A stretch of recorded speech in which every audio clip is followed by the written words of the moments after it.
You walk into a luxurious hotel, everything is perfect, until a hand slaps you in the face right in the middle of a crowded lobby. It's not because you did anything wrong.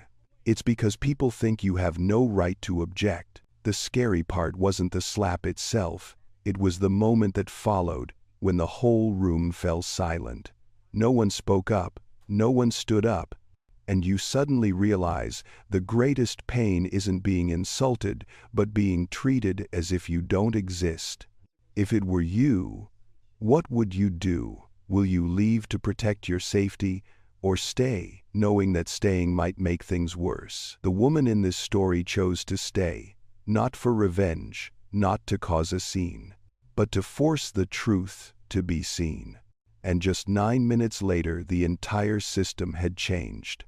If you've ever been looked down upon, if you've ever remained silent out of fear, if you've ever wondered, if only I had been braver then, stay with this story.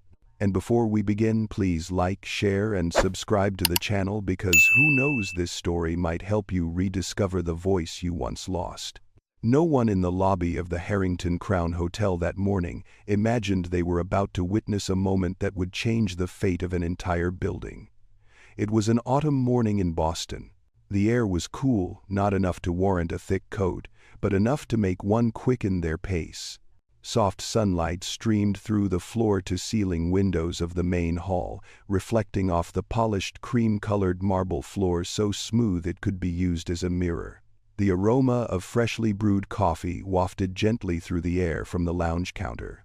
The wheels of suitcases rolled steadily. The dry, rhythmic sound of leather shoes worn by men in suits clicking on the floor echoed softly. Everything looked perfect, exactly like a five-star hotel. Dr. Naomi Carter entered the lobby with a small ash-gray rolling suitcase. No assistants, no bodyguards, no fanfare. She wore a thin, dark blue jacket over a neatly tailored dress, low-heeled shoes. Her hair was neatly styled in a bun at the back with a few strands of gray mixed in with her natural black. Her face was not heavily made up, only a muted lipstick enough to look presentable without drawing attention. At first glance, many would think she was a university professor or a financial advisor on a business trip. There was nothing about her appearance that suggested power. Naomi stopped in front of the reception desk. "Good morning," she said, her voice low, slow, and clear. "I have a reservation under Carter." The young receptionist glanced at her, not the usual friendly look reserved for early arrivals. Her gaze lingered a little longer than necessary, then slid down to the suitcase before returning to Naomi's face. "ID and credit card," she said, her voice even without a smile. Naomi handed the paperwork over at the counter. While the receptionist was typing, a white couple approached the next counter. Another employee immediately smiled. "Welcome back, Mr. Jenkins. We've upgraded your room. No paperwork required. No further investigation." Naomi said nothing. She was used to such subtle differences, things so delicate that if she spoke up, people would say she was too sensitive. "The system's showing an issue," the receptionist said, her voice slightly raised. "There's a discrepancy with your payment." Naomi tilted her head. "I paid in full online, 2 nights." Before the receptionist could answer, a man's voice interrupted. "What seems to be the problem here?" Richard Halbrook emerged from behind the counter. He was in his early 40s, tall with neatly trimmed brown hair and a well-fitting light gray suit. A manager's badge adorned his lapel. His gait exuded the confidence of someone accustomed to giving orders and being obeyed. The receptionist turned to him as if seeking a lifeline. "She says there's a billing issue." Richard looked at Naomi. A quick up-and-down glance. Not overtly rude, but enough to sort things out. "Ma'am," he said, emphasizing the word slightly. "Our system doesn't make mistakes." Naomi remained still. "I'm only asking you to check. There appears to be." "Are you implying fraud?" Richard interrupted, his voice hardening. "Because that happens more often than you'd think." Some people in the hall started to pay attention. There were curious glances. Some pretended not to hear. Naomi took a very light breath. "I'm implying a double charge, nothing more. Richard smiled faintly. This is a luxury property. If you're uncomfortable with our rates, there are other hotels nearby. The air around us seemed to thicken. Naomi looked him straight in the eye. No challenge, no bowing. I'd like to speak to someone in charge. Richard laughed. This time louder. You are. Before Naomi could say anything, he stepped closer to the counter and placed his hands on the stone surface. Look, he said slowly as if teaching a child. You're causing a scene. I won't have that in my lobby. Your lobby, Naomi repeated very softly. Richard leaned forward. And then, without warning, without a word of caution, his hand shot up. The sound was sharp and dry, a slap, clearly, strongly, in front of everyone. Naomi stumbled half a step. The card in her hand fell to the stone floor, sliding a short distance. A small earring popped out and rolled near the foot of the sofa. The hotel lobby was eerily silent. No one breathed heavily. No one spoke. A woman pulled her child closer. A man paused mid-action as he reached for his phone. Richard stood there, breathing heavily. His face was flushed. It was as if he himself had just crossed a boundary that he hadn't yet fully understood. Naomi stood still. She didn't scream. She didn't cover her face. She didn't cry. She bent down slowly and picked up the card from the floor. Then she picked up the earring. She adjusted her coat, straightening the creases. When she looked up, Naomi Carter's eyes showed no fear. There was only a profound silence that made the entire room feel unsettling, and at that very moment no one knew that the next 9 minutes would shatter everything they thought was power. No one in the lobby of the Harrington Crown Hotel knew what to do next. The slap was delivered. Obviously. Undeniably. But the silence that followed weighed more heavily than any shouting. The familiar sounds of the five-star hotel lobby suddenly vanished. No more rolling suitcases. No more soothing background music emanating from the ceiling speakers. No one spoke. No one coughed. Even footsteps seemed to be swallowed up by the tense atmosphere that enveloped everything. Naomi Carter stood tall, her arms hanging naturally at her sides. One cheek began to feel warm, a dull burning sensation spreading beneath her skin.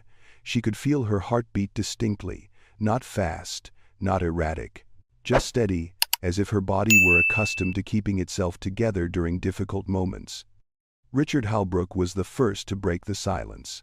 "Get her out of here," he said, his voice harsh and slightly trembling. "I won't tolerate this kind of behavior." No one moved. 2 security guards standing near the entrance exchanged glances.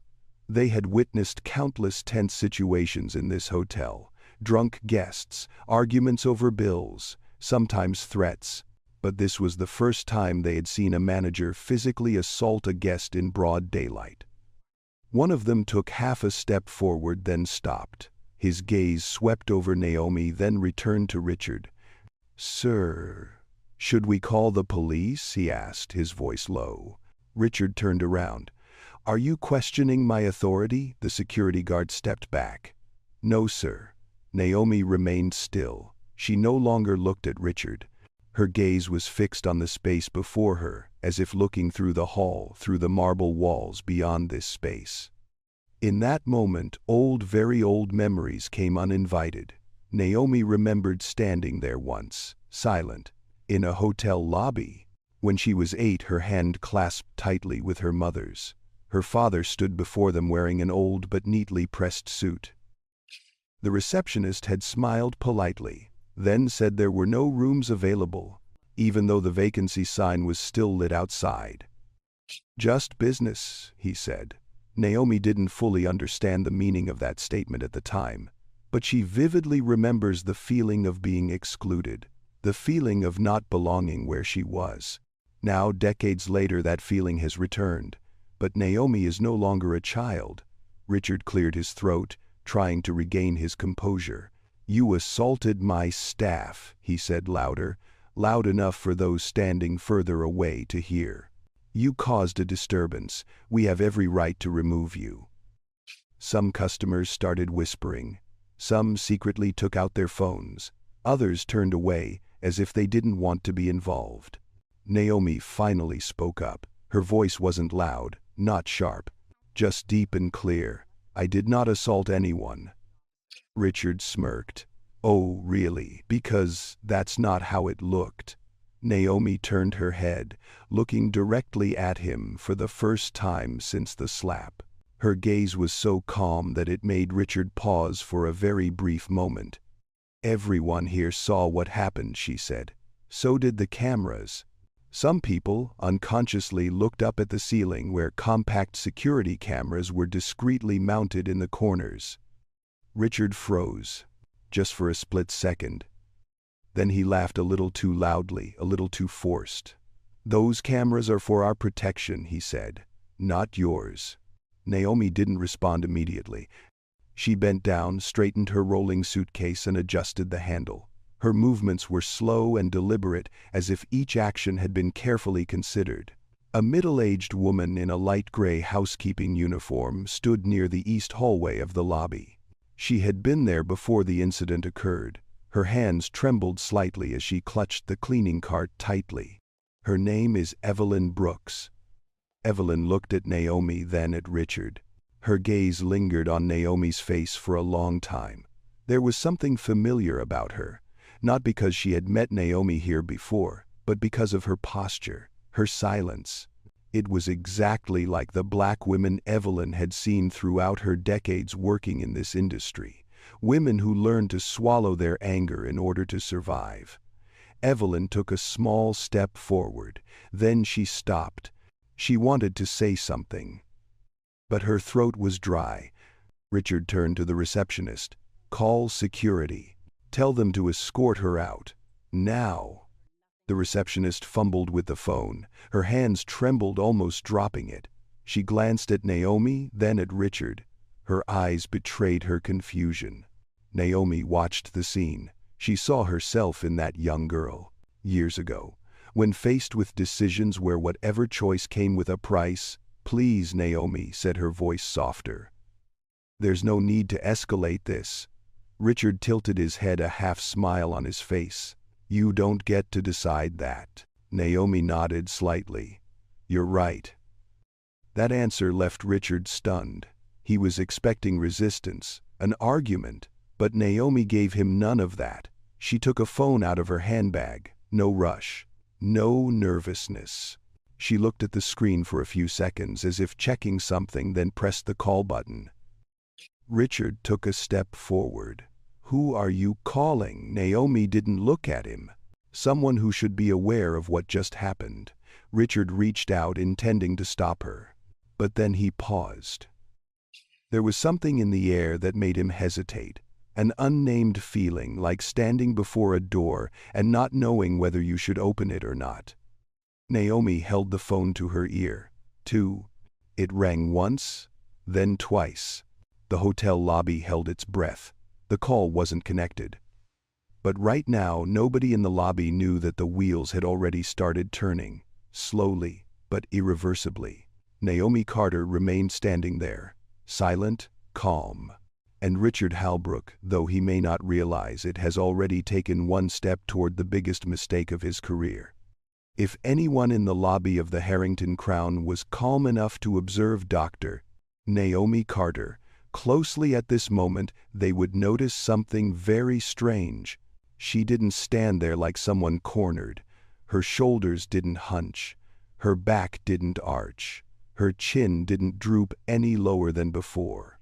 Naomi even adjusted her posture, placing her feet parallel just enough to maintain balance. A familiar posture, as if she had stood like that hundreds of times before in other rooms, under different gazes. Those who have experienced many important meetings will recognize that posture. It's the posture of someone accustomed to pressure, not the noisy kind of pressure, but a quiet pressure that has accumulated over the years. Richard Halbrook paid no attention to that. He only saw a middle-aged black woman standing in the lobby of his hotel, having just crossed the line. But others began to sense that something was amiss. A man standing near the lounge area in his 50s, wearing a navy blue blazer, glanced at Naomi for a little longer. He had worked in finance for many years. He was a good judge of character, and he knew that this woman wasn't the type to collapse after a slap. Naomi raised her hand to her cheek very gently, not to complain of pain, just a gesture of checking. The burning sensation was still there, but it didn't distract her. She lowered her hands, her eyes still fixed on the space in front of her. Inside Naomi's mind, another part was at work. The part she had honed over the years. The analytical part. She took note of everything. The way Richard stood slightly to the right as if to claim space. The way he spoke louder than necessary as if to assert his authority. The way the receptionist constantly glanced at the manager before doing anything. The way the security guard hesitated to step forward. Naomi doesn't judge, she simply observes. The phone in her hand was still ringing. No one had answered yet. Richard crossed his arms across his chest.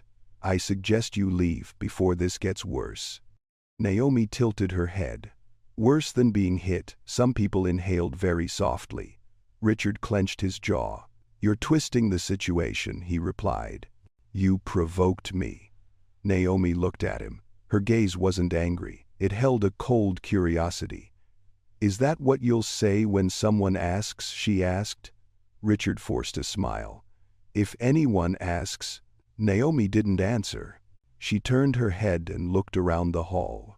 Her gaze fell on each face, not staring, just enough for them to know she saw them. Some people turned away. Some people kept their gaze on them. Some people were confused. Evelyn Brooks stood nearby, her heart racing.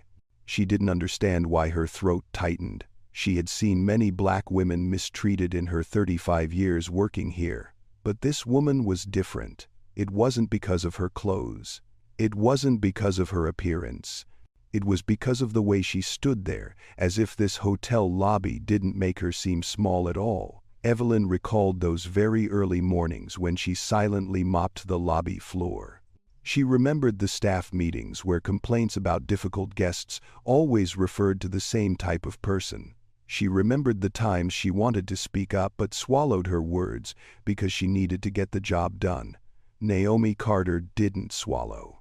The phone in her hand vibrated slightly. The call was connected. Hello, a deep professional male voice came from the speakerphone. Naomi didn't speak immediately. She took a very light breath, not out of nervousness, but because she knew that from this moment on, things would never be the same again. Good morning, she said. This is Naomi Carter. Richard raised an eyebrow. He didn't recognize the name, but the way Naomi pronounced it slowly and clearly caught his attention. I'm calling from the Harrington Crown Hotel in Boston, Naomi continued. I need to report an incident. The voice on the other end of the line immediately changed. What kind of incident, miss? Carter. Naomi looked straight ahead. An assault. No one in the hall said anything, but a wave of tension spread like ripples on the surface of water. Richard stepped forward. Turn that off, he ordered. You don't have permission to record or broadcast anything in this building. Naomi didn't look at him. I'm not recording. I'm reporting. Richard laughed, to whom Naomi held the phone slightly away from her ear so her voice would be clearer in the lobby. To corporate. The receptionist behind the counter swallowed hard. She had never heard anyone call corporate in that tone before. Not pleading, not threatening, but as if announcing an obvious truth. Sir, a voice on the other end of the line said, can you confirm your location? Naomi replied immediately, main lobby, front desk. Richard felt a shiver run down his spine. He didn't understand why. He'd worked here for 15 years. He knew the system. He knew who was in charge. And Naomi Carter wasn't on that list. Or at least, that's what he thought. Miss Carter, the voice continued, are you safe right now? Naomi looked at Richard, then at the security guard, then at Evelyn. I'm standing, she replied. That's enough for now. The answer made Evelyn cover her mouth with her hand. She didn't know why tears were welling up in her eyes. Perhaps it was because over the years she had seen too many people crumble after moments like this. Richard cleared his throat. This is getting ridiculous, he said, raising his voice. I want you escorted out. Now. Naomi nodded. You can try. Not a challenge. Not a provocation. Just a neutral remark, as if talking about the weather. Richard gestured to the security guard. The two men hesitated. They looked at Naomi. Then at Richard. Then at the phone, which was on speakerphone. One of them spoke up. Sir, maybe we should wait. Richard spun around. Wait for what? Naomi answered for them, for the truth to arrive. The words hung in the air. No one knew how to interpret them. But everyone sensed that something was approaching. Naomi Carter stood there in the middle of the luxurious hotel lobby, one cheek still flushed with a small suitcase beside her. She didn't need to say who she was. She let her posture speak for itself. Richard Halbrook hates procrastination. During his 15 years at the Harrington Crown Hotel, he had become accustomed to his orders being carried out instantly. A nod was enough. A stern glance was enough. He wasn't the most powerful person in the corporation, but within the confines of this hotel lobby, he always had the last word. At least that's what he believed. But this morning things didn't go according to the usual script. The two security guards remained motionless. The receptionist still held her phone but didn't dial a number. And the black woman he had just slapped stood there so calm that it irritated him. Richard took a step forward, his leather shoes making a dry, sharp sound as they struck the stone floor. I said, escort her out, he repeated, this time without concealing his anger. That's an order. Naomi Carter looked at him, not with a provocative gaze, but with the look of someone judging a bad decision. Before you do that, she said, her voice even, you might want to consider the consequences. Richard burst out laughing, his laughter echoing loudly in the otherwise silent space. Consequences, he repeated. You're in no position to threaten anyone. Naomi shook her head slightly. I'm not threatening you. Then what are you doing? Richard growled. Naomi replied slowly, giving you a chance. The remark caused Richard to pause for a very brief moment. Then he waved his hand dismissively as if he had just heard something ridiculous. I don't need chances from you, he said. I run this place. Evelyn Brooks stood near the east hallway, clenching her fists tighter. She'd heard that phrase many times, not just from Richard, from his predecessors. People who thought that power in a building gave them the right to dictate the value of others. Richard turned to the guard. If you don't do your job, I'll make sure this ends up in your file. The threat was spoken softly but clearly enough. One of the guards bit his lip. The other exhaled slowly. Sir, he said, there are cameras. There are witnesses. Richard spun around. So what? That question hung in the air. So what? He repeated, looking around the hall. This is private property. We decide what happens here. Naomi clearly sensed how Richard was pushing himself further away. Not through violence anymore, but through the mistaken certainty that he would not be held accountable.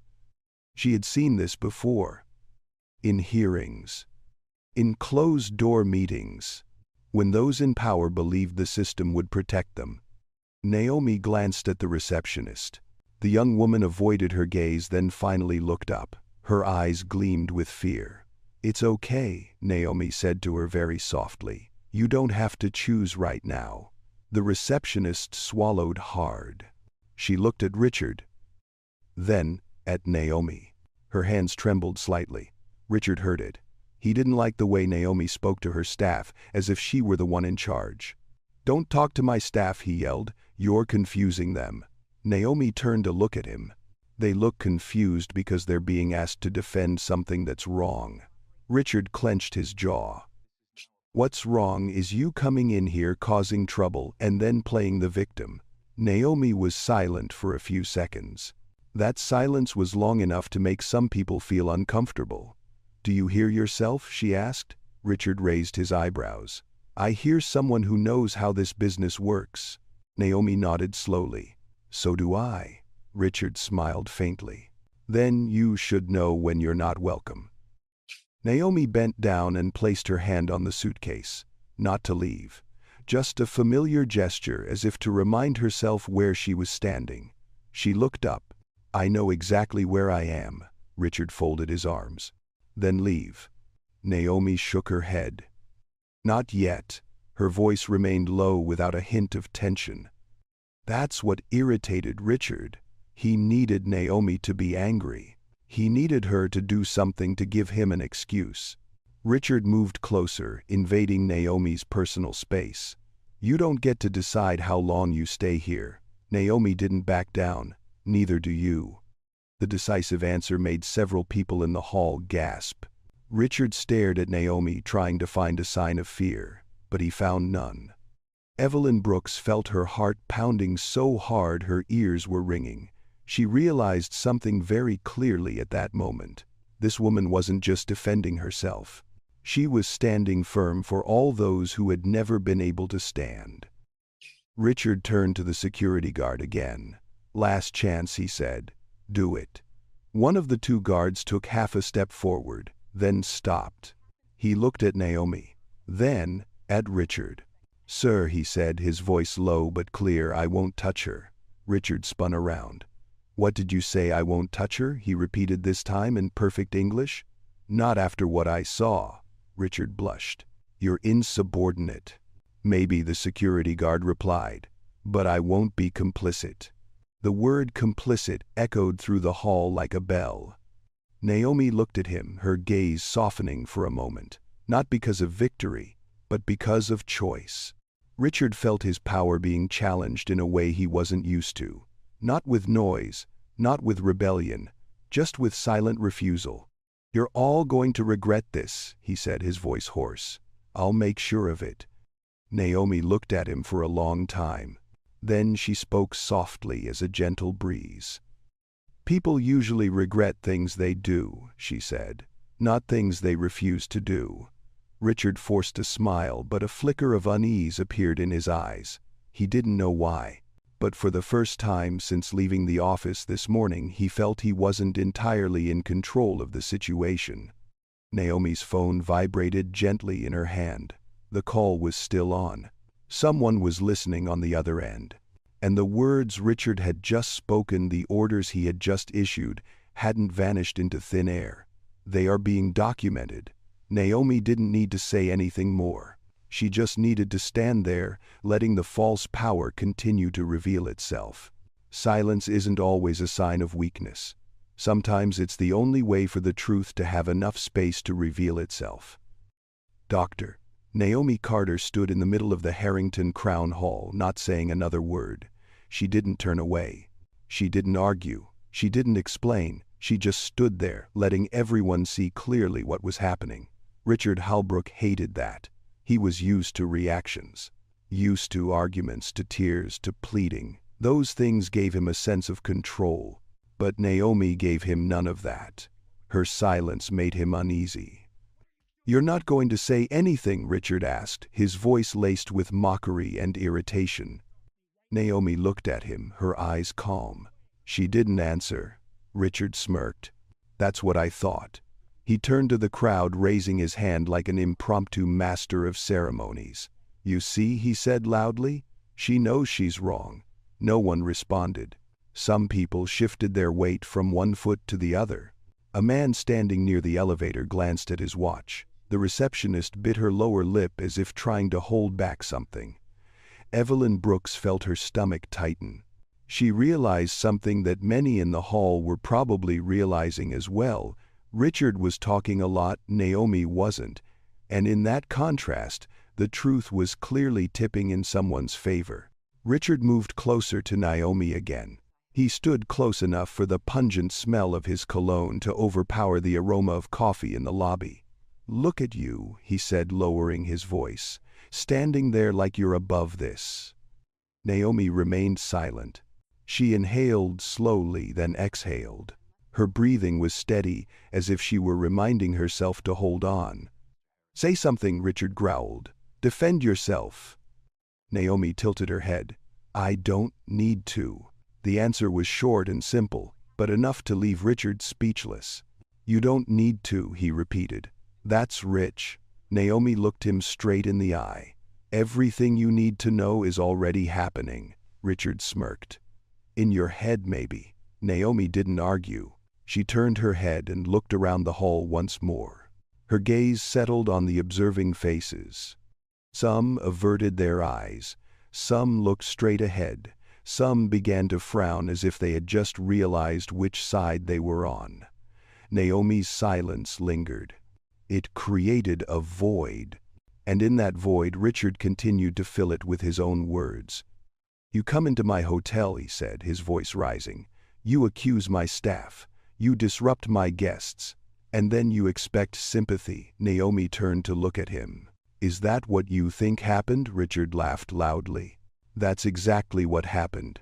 Then you should be relieved, Naomi said, because the record will reflect that. Richard raised an eyebrow. Record? Naomi offered no explanation. She glanced up at the ceiling once more. Richard instinctively followed suit, glancing up as well, then frowned. Stop looking at the cameras, he barked. They don't concern you, Naomi replied very softly. They concern everyone. That statement was like a small stone dropped into the water. It didn't cause a big ripple immediately, but it was enough to draw everyone's attention. Evelyn Brooks felt her hands sweating. She realized she was standing straighter. She wasn't bowing her head as usual. Not because courage had suddenly come to her, but because Naomi's silence was giving her something she rarely had time to think. Richard turned to the security guard. Get a supervisor, he ordered. Someone who actually knows how to handle this. A security guard shook his head. Sir, you are the supervisor? Richard spun around. Then get someone above you. The security guard took a deep breath. I already did. Richard froze. What corporate security? He said. They're on the way. Richard turned to Naomi. You told him to do that. Naomi shook her head. I didn't have to. Richard felt a chill run down his spine. He didn't want to admit it, but something was getting out of control. You think this scares me? He asked, trying to regain his contemptuous tone. I've dealt with corporate before. Naomi nodded. I'm sure you have. The way she said it made Evelyn close her eyes for a moment. There was so much meaning in those 4 short words. Richard took a step back, then 2, as if he needed space to think. He raised his hand to his tie, loosened it, then tightened it again, looking confused. Fine, he said. Let's wait. Naomi didn't answer. She looked down at the simple watch on her wrist. Not an expensive watch. Not a showpiece. Just a watch she'd worn for years, enough to keep track of the passage of time. With each passing second, the silence deepened. And in that silence, those around them began to ask themselves uncomfortable questions. If Naomi was wrong, why was she so calm? If Richard is right, why does he have to say so much? Evelyn Brooks felt a lump in her throat. She thought of the little notebook in her locker. The notebook where she had written for years, recording things no one wanted to hear. She thought of the times she had chosen to remain silent, thinking that silence was safe. But today there is someone who is silent in a different way. Naomi Carter didn't remain silent to avoid the truth. She remained silent to let things unfold naturally. Richard turned to look at her again. You're enjoying this, aren't you? Naomi replied slowly. No. Then why aren't you leaving? He snarled. Naomi looked him straight in the eye. Because if I leave now, nothing changes. That statement brought a somber atmosphere. No one contradicted it. No one laughed. Richard opened his mouth, then closed it again. For the first time, he didn't know what to say next. In that luxurious hotel lobby, amidst the warm lighting and the cool stone floor, Naomi Carter's silence accomplished what thousands of defenses could not. It forces people to look. There are moments in life when on the outside we appear to be standing firm, but inside everything is in turmoil. Doctor. Naomi Carter stood in the lobby of the Harrington Crown, the warm yellow light falling on her shoulders, highlighting the unusually calm lines of her face. But only Naomi knew that in her mind an old door had just opened. She heard her father's voice, deep, slow, always trying to remain calm. Naomi, stay right next to your mother. The image was as clear as an old film reel. Another hotel lobby. Smaller, lower. Not as luxurious as this one, but bright enough for Naomi, then only 8 years old, to see every movement of the receptionist behind the counter. The man smiled. A polite smile. Then he shook his head. "I'm sorry, sir. We're fully booked." The vacancy sign outside the door was still lit. Naomi remembered turning back to look at it. Then she looked at her mother. Her mother said nothing. She just squeezed her hand tighter. "Just business," the receptionist added, as if wanting to close the conversation. That night they slept in the car. Naomi clearly remembered the cold, hard feeling of the back seat. She remembered the sound of trucks speeding along the highway. She remembered her father's gaze fixed straight ahead without a word. She remembered her mother pulling her coat over Naomi and whispering, "Go to sleep." Naomi couldn't sleep. Years later, as an adult, having studied law and having stepped into meeting rooms where power was decided by discreet handshakes, Naomi still remembered that night. Not with resentment, but with a silent promise. If she ever gains power, she will not use it to make others feel inferior. Now, standing in the lobby of a hotel bearing a different name, that promise returned heavy as a stone placed on her chest. Naomi asked herself a question that no one else heard. What would happen if I spoke up right now? She could scream, she could call the police, she could demand immediate justice, and perhaps it would all end there. An incident, a report, a belated apology. But Naomi also knew that if she did that, everything would be rearranged very quickly, as it always was. One person would be reprimanded, another would be transferred. The system would remain unchanged. She didn't come here to resolve a moment. She came here, though she didn't initially admit it, to confront a structure. Naomi took a slightly deeper breath. She could clearly feel the slight tremor in her hand. No one saw it, but she knew. Am I overreacting? Am I letting the past dictate my present? Those questions aren't new. Naomi has asked herself them many times in her life. When signing her first contracts, when deciding to leave a secure job to build Carter Hospitality Group from scratch, when being called too aggressive in meetings where she was simply being frank, Naomi learned one thing. If a black woman questions the system, people will say she's too sensitive. If she remains silent, people will say she accepts it. There are no completely safe options. Richard Halbrook said something. His voice rang out, pulling Naomi back to the present. "You think you're making a statement," he said, "but all you're doing is wasting everyone's time." Naomi looked at him, and for a very brief moment she wondered if she should tell him who she was. Just one sentence, just a name. And then she thought of her father. That night he hadn't said, "Do you know who I am?" He simply held his wife and children's hands and walked away. Naomi decided to remain silent a little longer. She looked down at her hands, hands that had trembled when signing the bank loan papers for her first hotel, hands that had been refused a handshake in boardrooms filled with white men, hands that had placed on the shoulders of her first employees saying, "We'll build this right." Naomi knew she had power, but power didn't make her immune to pain. The slap still stung, not just on the skin, but somewhere deeper. She thought of the people watching her right now, the young receptionist, 2 security guards, Evelyn Brooks. If Naomi speaks up now, what will they learn? Is power something to show off, or is it that power can be used responsibly? Naomi looked up, her gaze more resolute.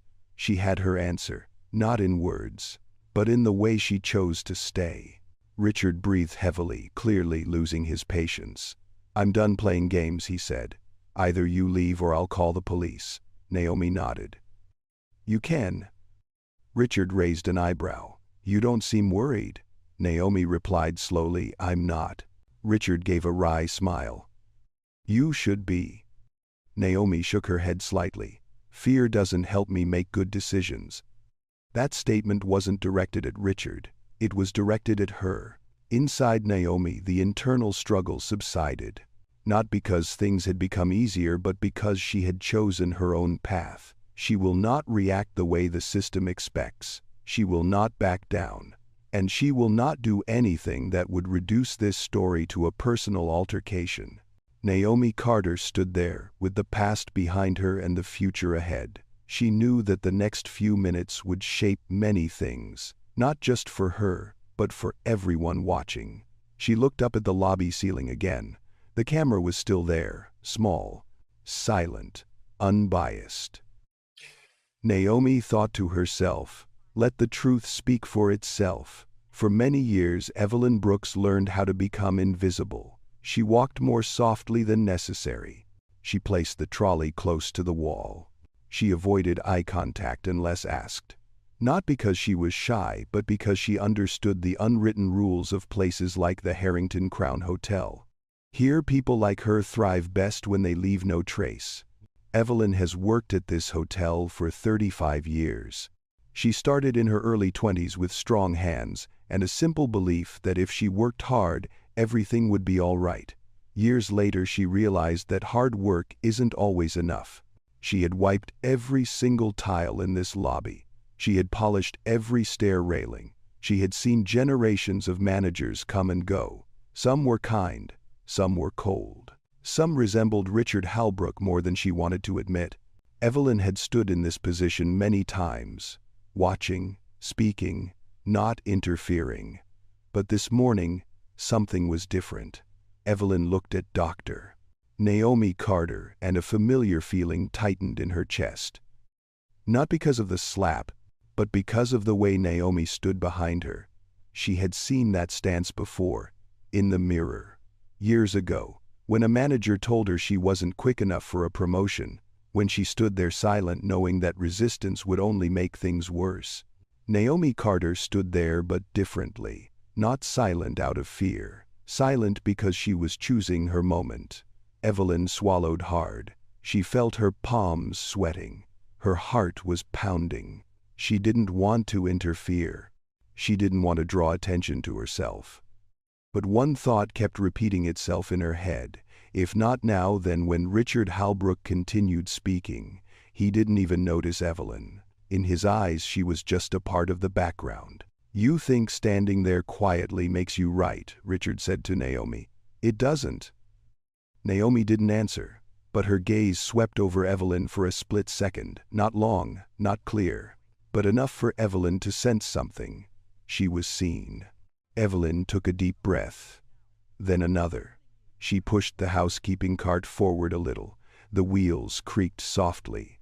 But in the quiet hall, the sound was distinct. Richard turned around. "What is it?" he shouted. "Can't you see we're dealing with something?" Evelyn stood tall. Her back ached.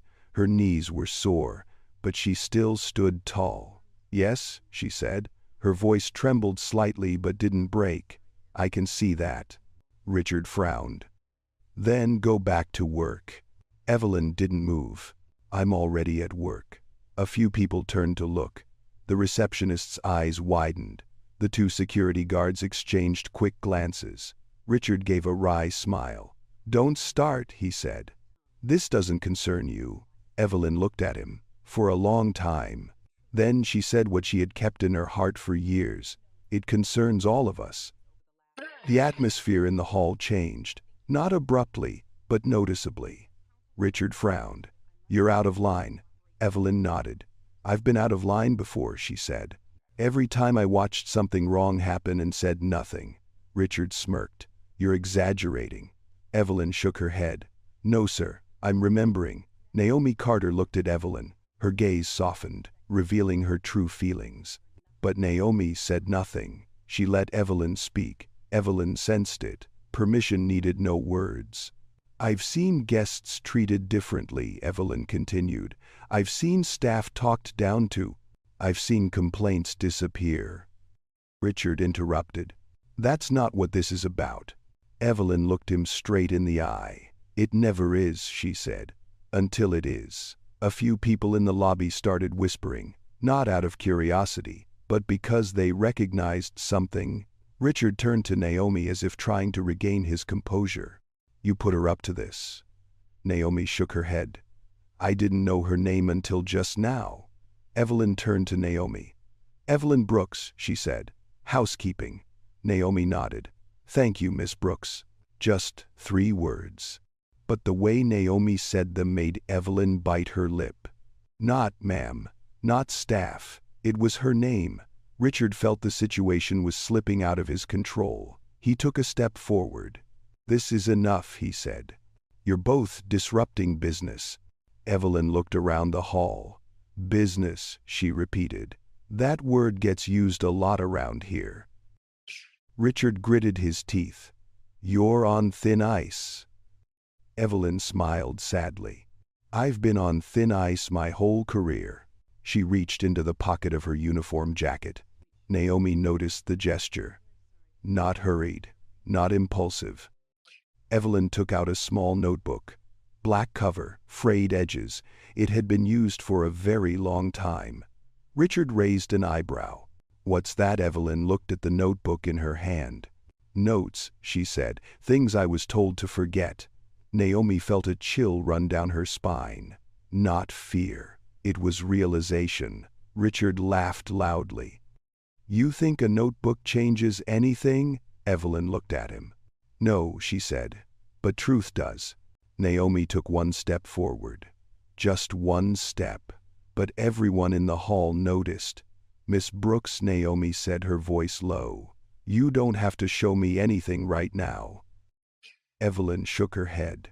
I want to, Naomi nodded. Then we'll do this the right way. Richard opened his mouth, then closed it again.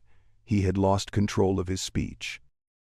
Inside Evelyn, something had broken, not loudly, not dramatically, just a belated decision. She has been silent long enough. And for the first time in 35 years, Evelyn Brooks didn't feel invisible. The atmosphere in the Harrington Crown lobby became thick and heavy, as if someone had just closed all the invisible windows. Richard Holbrook stood at the center of the tension, his shoulders stiff, his jaw clenched. He looked at Evelyn Brooks, then at the small notebook in her hand, as if it were a dangerous object that shouldn't exist. You're making a serious mistake, Richard said, his voice lowering, no longer harsh as before, but carrying a warning. You don't know what you're getting yourself into. Evelyn didn't answer immediately. She looked down at the notebook. The pages inside had turned a pale yellow. Each page contained a day, a name, a brief note. There were no loud accusations, only the repetition of very familiar things. Denied service. Moved to inferior room. Complaint dismissed. Manager interfered. The handwriting is small and neat. It's been written over many years. Evelyn looked up. I know exactly what I'm getting into, she said. I've been in it for decades. Richard smiled faintly. Then you should know how this ends. Naomi Carter observed everything in silence. She didn't step forward. She didn't interfere. She understood that this moment didn't belong to her. It belonged to Evelyn.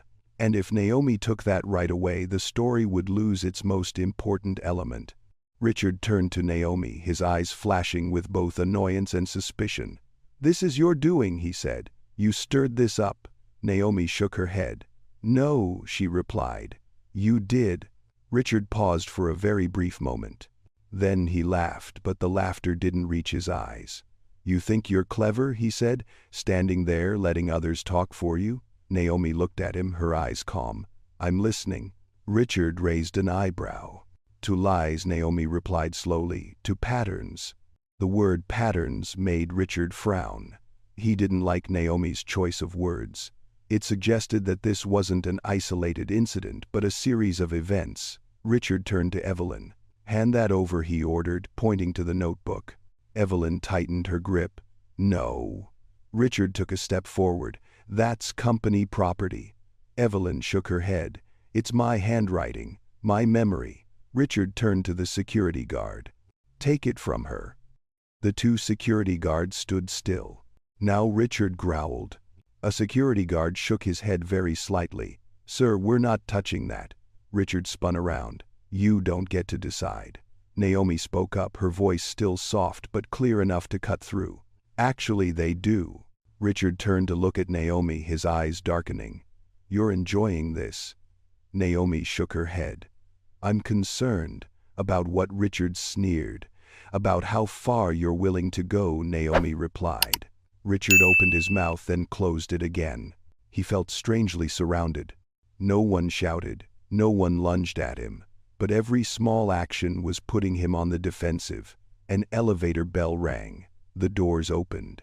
A couple stepped out, stopping short at the sight before them. They looked at Richard. They looked at Naomi. They looked at Evelyn. Then they stood still. "Please return to your rooms," Richard said quickly, his voice becoming more urgent. "We're handling a situation." The man in the couple raised an eyebrow. "Looks like something we should stay for." Richard gritted his teeth. "This is private." Naomi looked at the couple. "You're welcome to stay," she said. "You're already part of it." Richard turned around. "Who gave you the right?" Naomi replied immediately. "The moment you made it public." The statement caused the atmosphere to freeze. A few people nodded very slightly, not in complete agreement but because they recognized the truth in those words. Richard felt his power leaking away little by little. He raised his hand to his forehead, wiping away the sweat. He wasn't used to explaining himself in front of crowds. "You think this is some kind of moral stand," he said, "but at the end of the day I answer to people you'll never meet." Naomi tilted her head. "I've met them." Richard forced a smile. "I doubt that." Naomi didn't argue. She turned to Evelyn. "Miss Brooks," she said, "are you comfortable waiting until the proper channels arrive?" Evelyn nodded. "I've been waiting a long time." Richard chuckled a dry, hollow laugh. "You think proper channels are coming for me?" he asked. "They protect their own." Naomi stared at him for a long time. "They protect the company," she said, "and right now you're a liability." The word liability made Richard's face turn pale. He realized he had just heard something very familiar, a word that usually only appeared in cold internal emails. "Who are you?" he asked, his voice tinged with genuine suspicion for the first time. Naomi didn't answer. She looked down at the watch on her wrist. The second hand continued to move. Evelyn looked at Naomi, then at Richard. She suddenly understood something, not about her specific identity, but about her position. This woman wasn't standing here to ask permission. She was standing here waiting for the right moment. Another younger employee emerged from behind the bar. "Sir," he said to Richard, his voice hesitant. "HR just called. They asked for details." Richard spun around. "I didn't authorize that." The employee shook his head.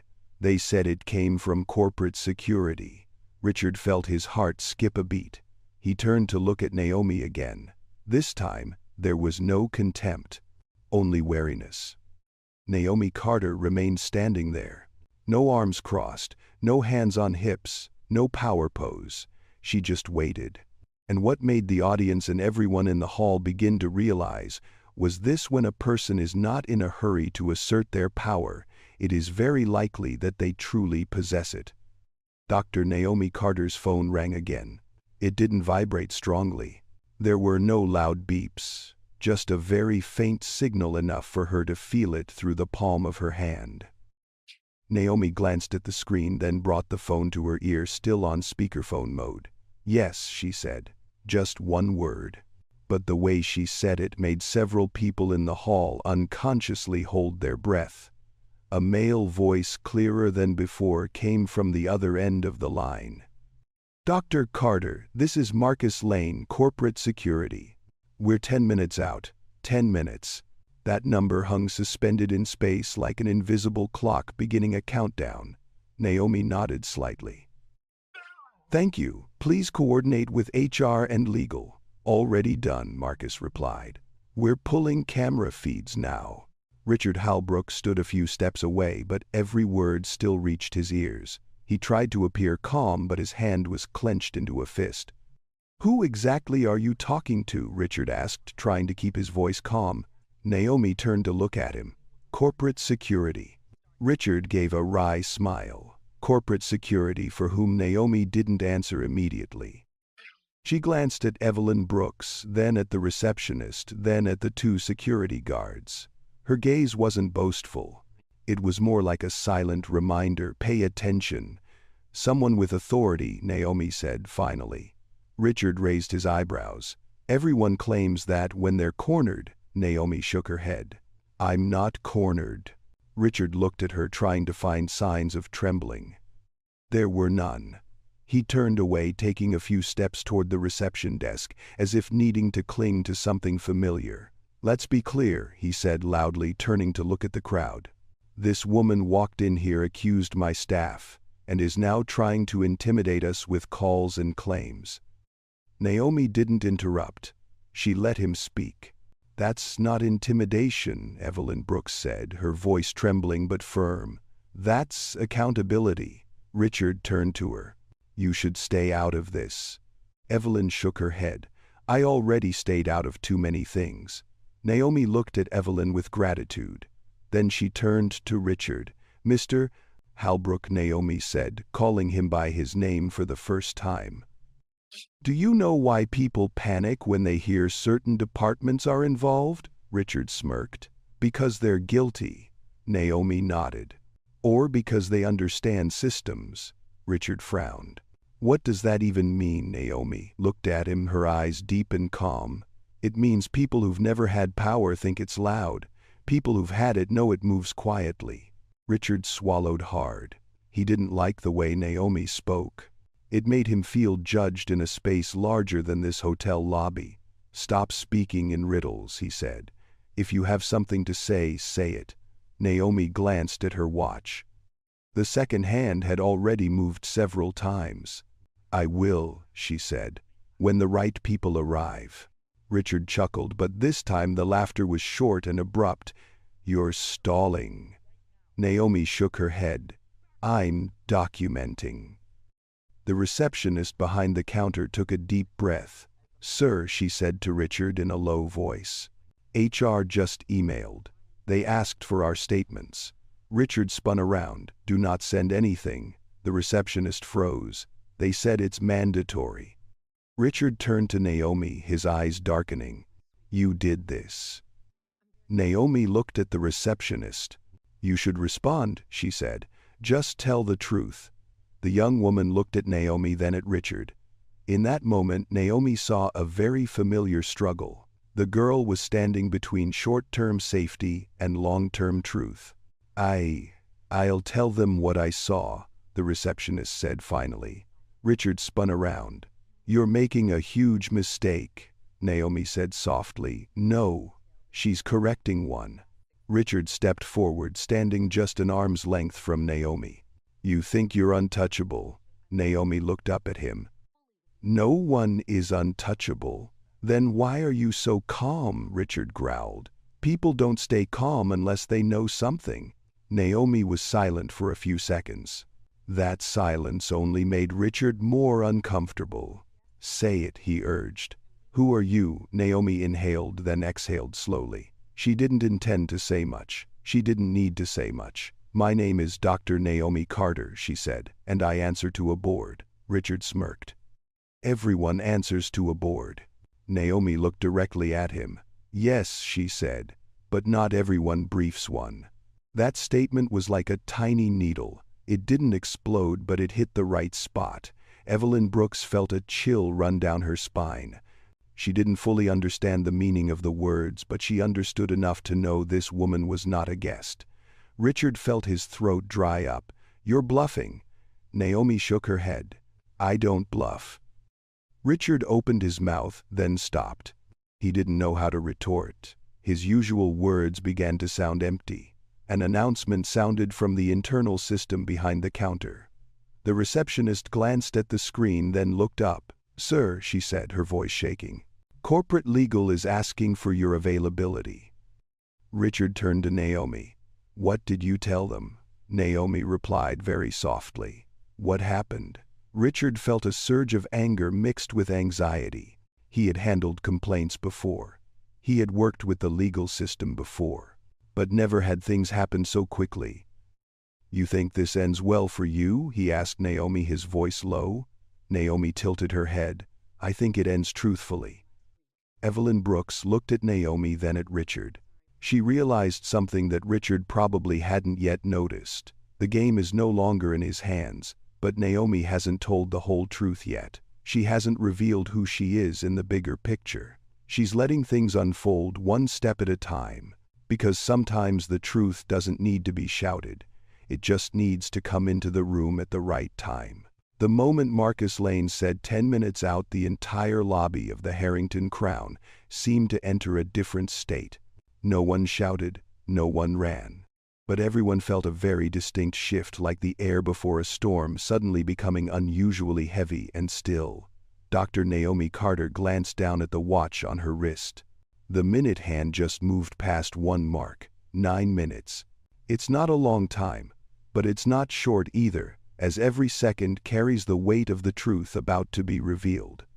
Richard Halbrook stood still, his arms crossed over his chest. He tried to maintain the appearance of someone still in control, but his constantly shifting gaze betrayed him. "You can't just shut down operations because of a misunderstanding," he said, as if convincing himself rather than anyone else. Naomi didn't answer immediately. She glanced around the hall. Some guests had taken seats on the sofas. Others were leaning against pillars. No one was leaving. They were no longer passive spectators. They had become witnesses. "Nothing is shut down," Naomi said. "It's being reviewed." Richard let out a dry laugh. "Reviewed by whom?" Naomi replied slowly. "By people whose job is to look at risk." Richard frowned. "Risk?" Naomi nodded. "Physical risk, legal risk, reputational risk." Those 3 words echoed like 3 knocks on an invisible conference table. Evelyn Brooks felt her heart pound. She had heard those words before, but never heard them spoken right here in the hall in broad daylight in front of everyone. Richard turned to the receptionist. "Did you send anything?" he asked sharply. The girl swallowed hard. I sent a brief statement. Like they asked." Richard raised his hand as if to stop her, but it was too late. He turned to Naomi, his eyes a mixture of anger and worry. "You're building a case," he said. Naomi shook her head. "I'm letting one surface." Richard took a few steps toward the bar, then turned back. "You think this is justice?" Naomi looked at him. "I think this is the process." Richard smiled faintly. "Process protects people like you." Naomi tilted her head. "Process protecting systems, when it's allowed to."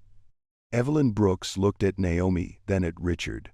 She realized one thing very clearly. Richard was speaking from the experience of someone who had been protected by the system. Naomi, on the other hand, was speaking from the perspective of someone who understood the system deeply enough to know when it could no longer ignore her. A soft ding sound came from the elevator in the distance. The doors opened. 2 men in dark suits stepped out, stopping short when they saw the scene in the lobby. "Excuse me," someone asked. "Is something going on?" Naomi turned to them. "There's an internal review in progress," she said. "You're welcome to stay or to return to your room." The way she said internal review made the other 2 exchange glances.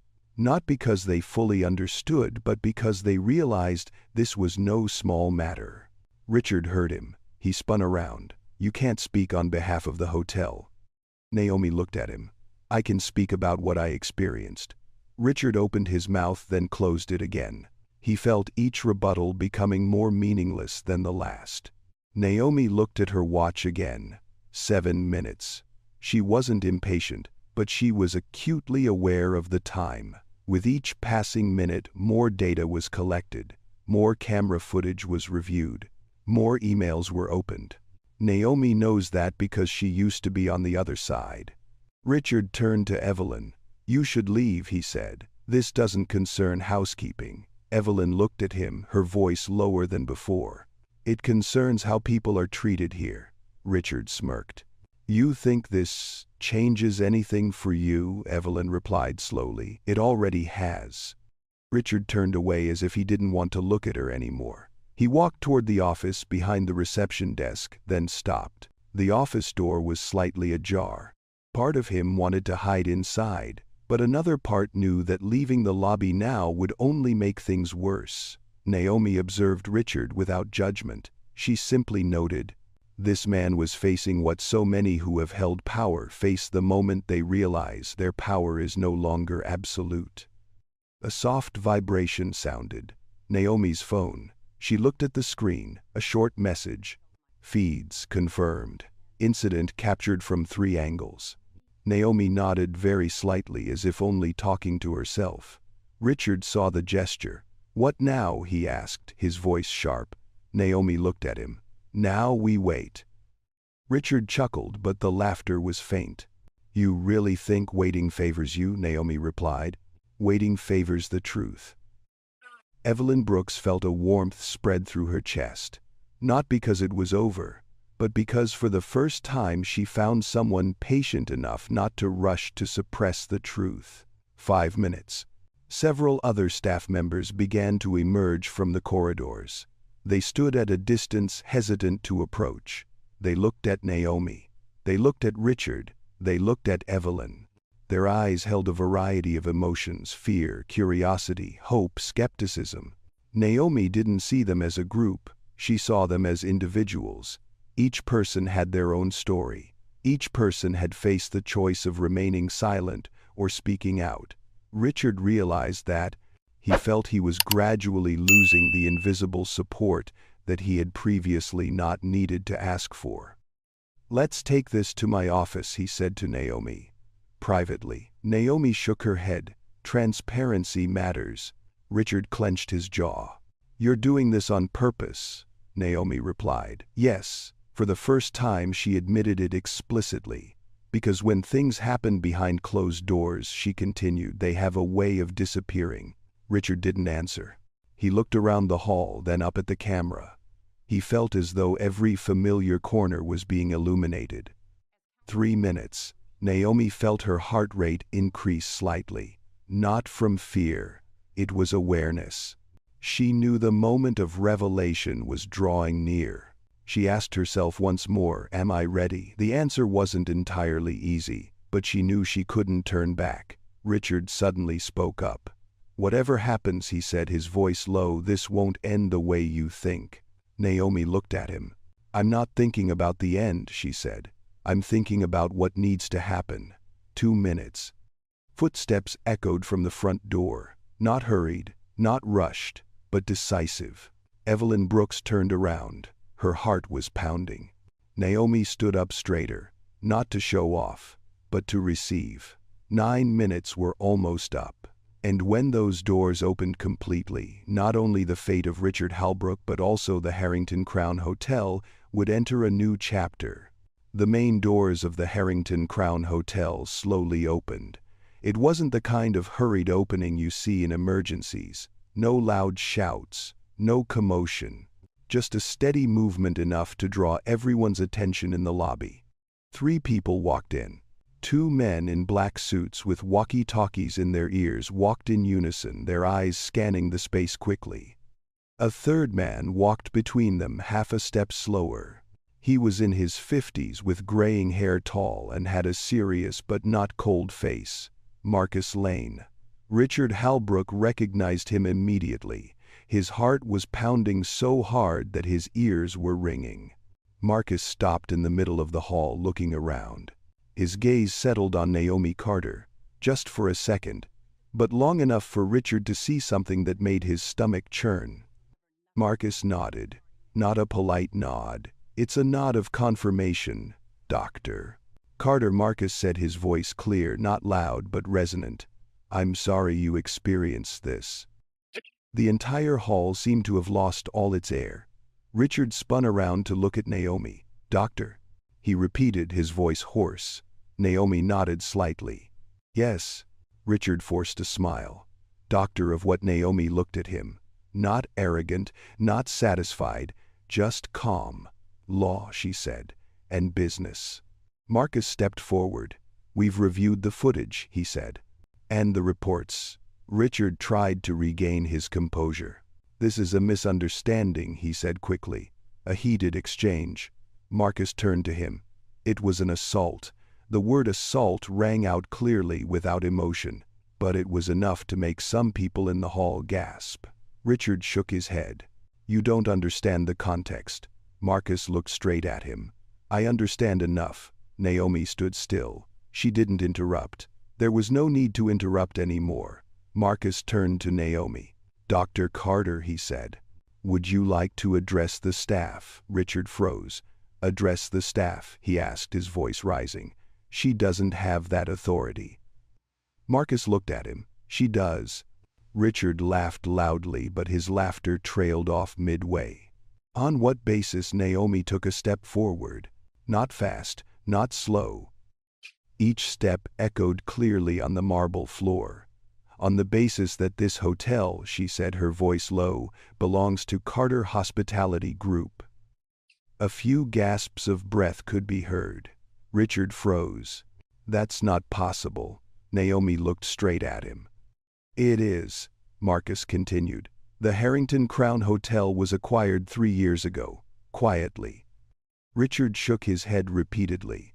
"No. No, I would have known," Naomi replied. "The board decided not to change management immediately." Marcus nodded. "To observe." That was like a stab in the back. Richard turned to Naomi, his eyes a mixture of panic and anger. "You set this up?" Naomi shook her head. "I walked in as a guest." Richard smirked. "You baited me." Naomi looked at him for a long time. Then she spoke slowly. "I gave you multiple chances to stop." That statement wasn't meant to be a revenge statement. It was meant to be the truth. Evelyn Brooks stood not far away, her hands trembling. She looked at Naomi, then at Marcus. All the pieces in her head began to fit together.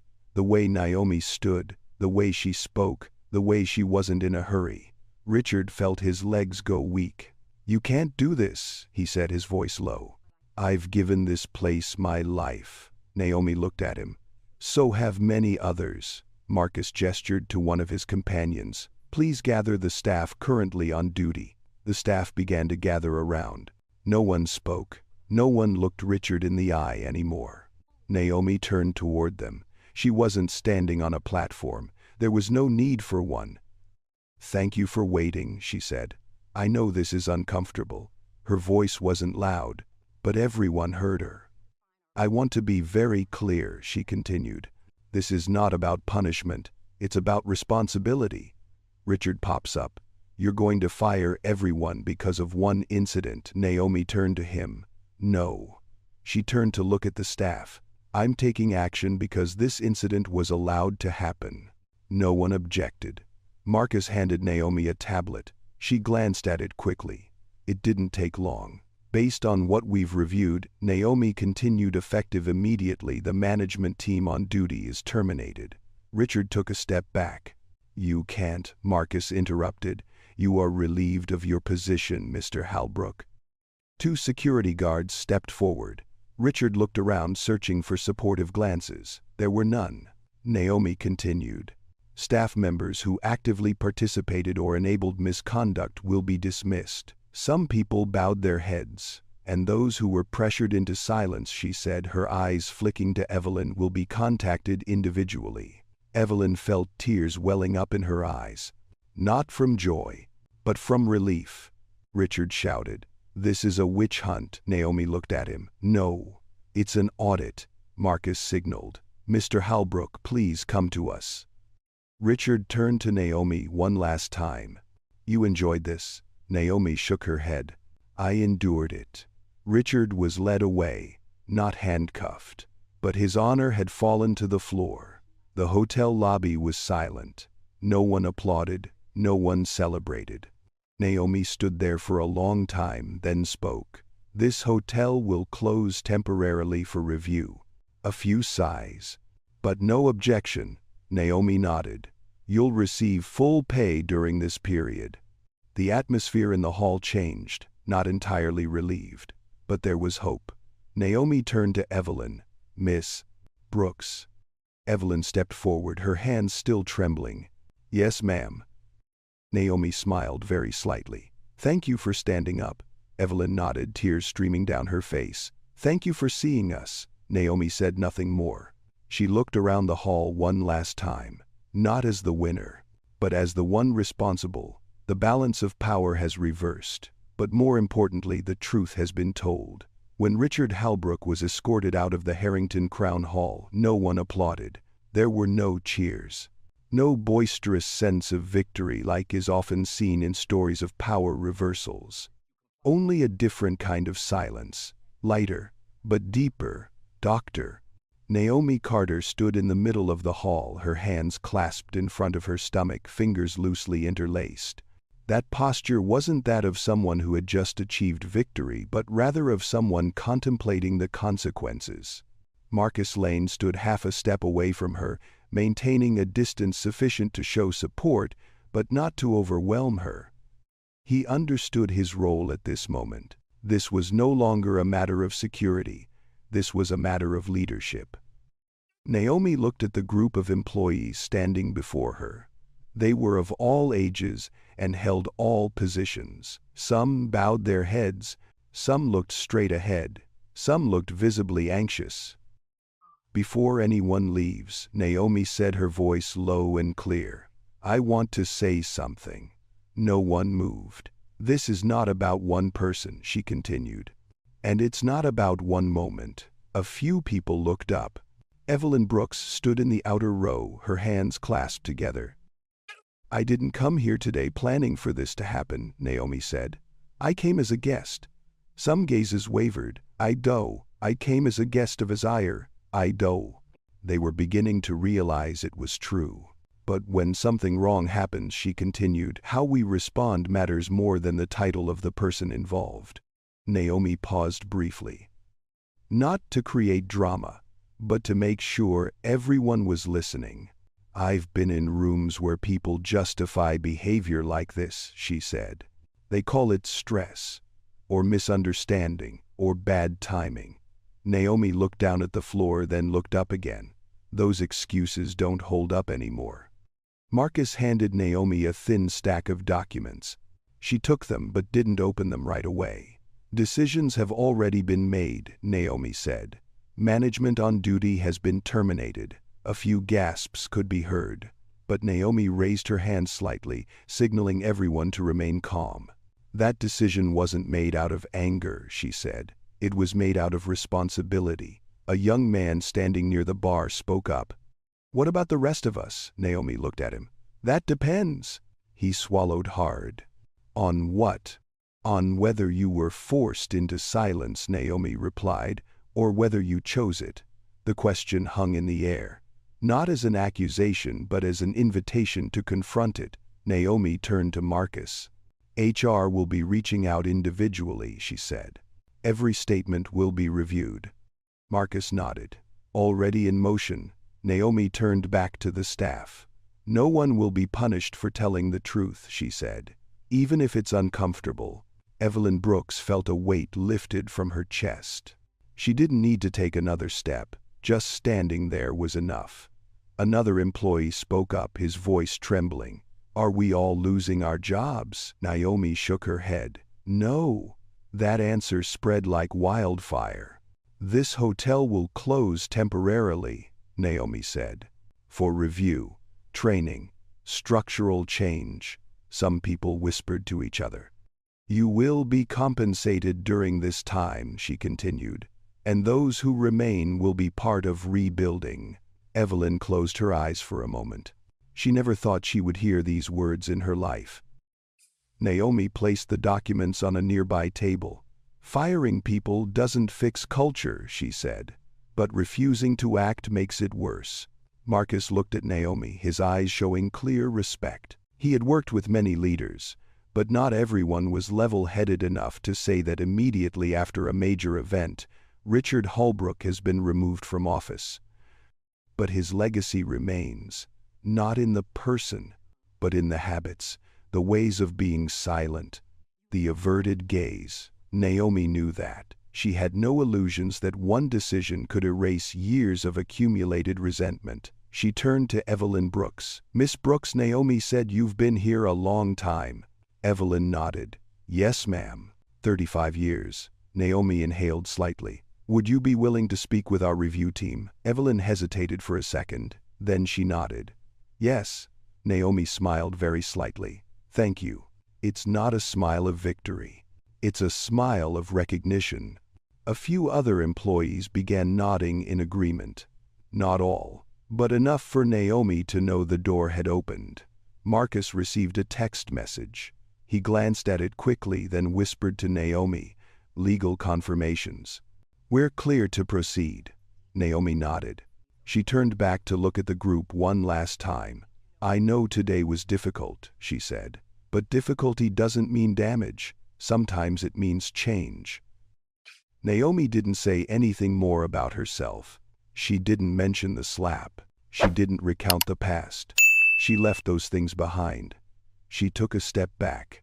Marcus stepped forward and began explaining the next steps.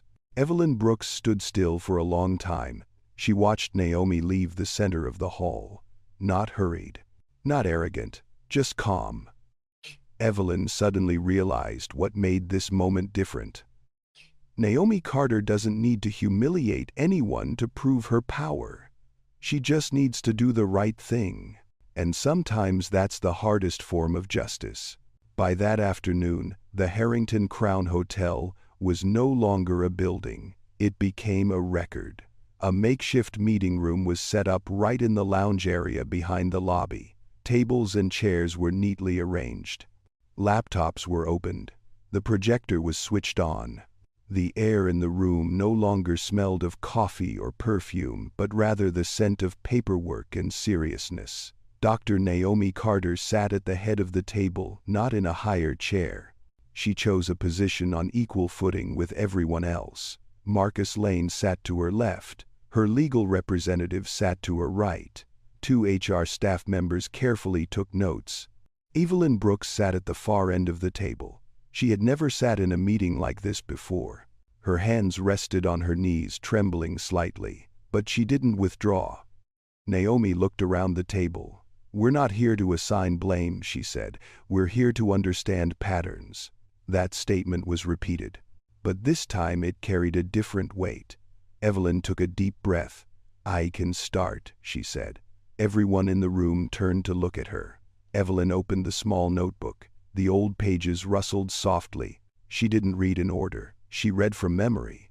"March 2011, she said.